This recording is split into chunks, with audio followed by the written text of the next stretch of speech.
আজকে প্রশাসনের ঘাটতি করে আজকে যে মূল প্রতিবাদ যে এজেন্ডা যারা রয়েছে তাদেরকে রেখে কোনোভাবে বাংলার মাটিতে সঠিক সুস্থ নির্বাচন সম্ভব নয়।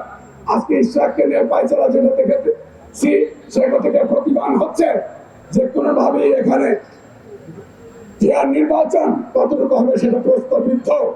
আজকে আমরা অতি সম্প্রতি দেখেছি বাংলাদেশে যে বিভিন্নভাবে অশনি সংকেত দেখা দিচ্ছিল, সে আমাদের ডক্টর মোহাম্মদ ইউনূস আমাদের অত্যন্ত গর্বের একটি জায়গা, গর্বের মানুষ।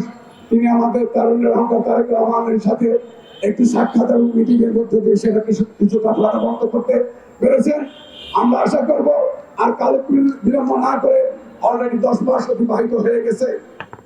3 মাসে ইতিমধ্যে আমাদের কালের সাক্ষী আছে শাহাবুদ্দিন সাহেব, 3 মাসে কিন্তু একটি সুন্দর নির্বাচন দিয়েছিলেন। আপনি 10 মাস অতিবাহিত করেছেন, সময় ডিসেম্বর পর্যন্ত নিয়ে একটি সুস্থ সুন্দর নির্বাচন দিয়ে সঠিক এক্সিট নেবেন এই প্রত্যাশা রেখে এবং আলাল ভাইয়ের দিক নির্দেশনা শুনবো, সবাই নিশ্চিত ভাবে শুনবো এই প্রত্যাশা রেখে আবার সবাইকে সংগ্রামী সালাম দিয়ে এখানে শেষ করছি। বাংলাদেশ জিন্দাবাদ, বাংলাদেশ জাতীয়তাবাদী দল।